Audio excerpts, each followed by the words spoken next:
Gourds, the bane of my childhood meals. I would run a mile if my mom was to say that she's cooking these vegetables. Let me say the words in Tamil. Sorakai, pavakai, peerkangai, பூசணிக்காய், பரங்கிக்காய். I really did not like these vegetables. Now, what exactly is a gourd? A gourd is defined as it's like a labu in Bahasa Malaysia. It's it's hard, skinned on the outside and soft flesh inside. In traditional days, gourds used to be dried out with the flesh scooped out, and they used to be used as a vessel to hold water. Well, in Malaysia, gourds are popular. They're very because they're very nutritious and they're good for you. And many kinds of gourds are popular in here in Malaysia. For example, sorakai in Tamil. In Bahasa Malaysia, it's called labu botol. In English, it's called bottle gourd. Pusanikai in Bahasa Malaysia, it's called labu kundur. In English, it's called, I think, ash gourd. Pavakai in Bahasa Malaysia is called peria, and in English, it's called bitter gourd. Well, there are so many gourds that are popular here in Malaysia. Although I hated eating gourds as a child, I must say that I absolutely love eating gourds now as an older person. I love gourds cooked in different recipes, whether it's traditional Indian recipes, whether it's Malay recipes, or even Chinese recipes. It could be that I'm older now and I know that eating these traditional vegetables or gourds are nutritious and healthy. Or it could be that it takes me down memory lane. It takes me back to my childhood. Eating gourd and eating recipes that my mom made makes me think of my childhood. So today I'm going to make a simple dish with this vegetable. It's a gourd. It's called peerkangai in Tamil, and in Bahasa Malaysia it's called petola, and in English it's called ridge gourd or even loofah gourd. But loofah gourd is it's a slightly different variety of this gourd. Well, it's called ridge gourd because of these ridges. Can you see these ridges on the vegetable? That's why it's called ridge gourd. So let's get started.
So these are the ingredients.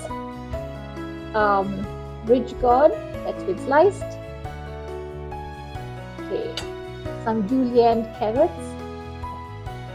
sliced onions. I think I used a mortar and pestle for this. Pounded garlic, some sliced red chilies. Now this is something we find in Malaysia. It's called fuchuk in Chinese. I'm not sure what it's called in Bahasa Malaysia. It's dried bean curd. Okay, it has to be soaked. It comes in this form, like that. It has to be soaked for a while, for maybe about an hour, and then you get it nice and soft like this. It is a protein. It's made from soya beans, so it's a protein. It's a way of getting protein into your diet for vegetarians. And this is sliced shiitake mushrooms, which comes in this form, dried, and after being soaked for about an hour or so, then you get it nice and soft like this. And I have sliced them, of course. Since I'm trying to be a little more vegetarian these days, I am not going to add any non-veg ingredients in this stir-fried dish. But if you wanted to add slices of meat or prawns, you're free to do so. And as I mentioned earlier, this is a recipe that my mom used to make, and it brings me back to my childhood lunch meals. So she used to add dried prawns, okay, udang kering in bahasa Malaysia. She used to add this, or she would add dried anchovies, or you can say ikan bilis in bahasa Malaysia.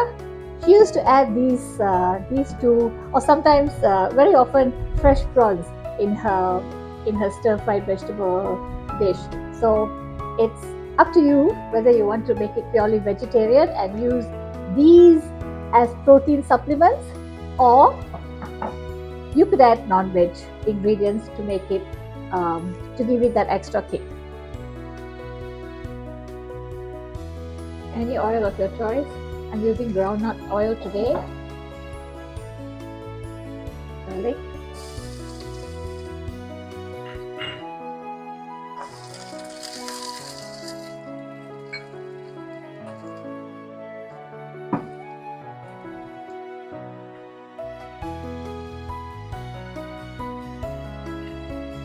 If you wanted to add meat or prawns or dried anchovies or dried prawns, now's the time to do it.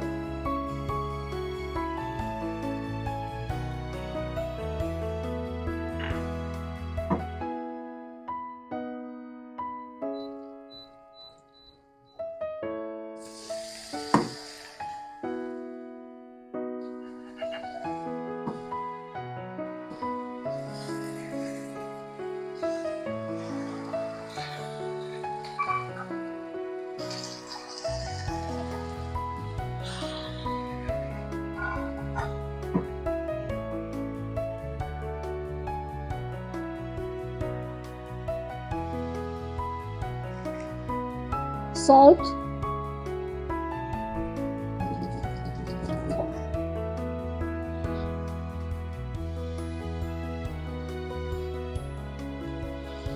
can even add oyster sauce if you wanted to.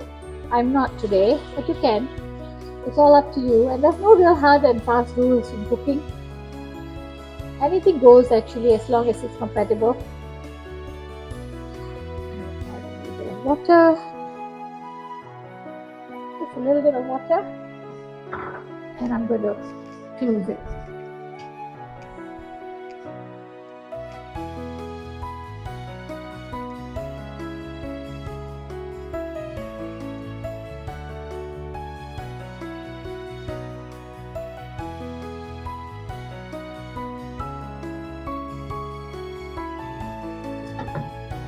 Close it, cover and cook for a while.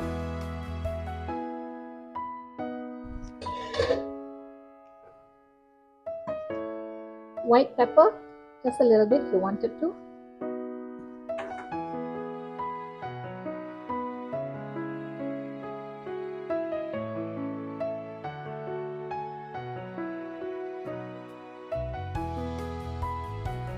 I'm going to add a little bit, tiny bit of water, a bit more actually.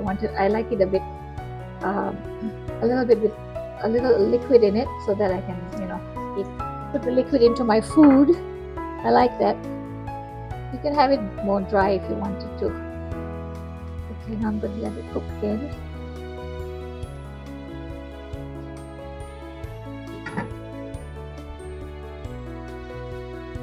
So it's been cooking for about 4 minutes. You can cook it more if you like, and it's done. The Ridge Gourd is cooked. I always need to test it a little bit, but yeah, well, it's definitely cooked.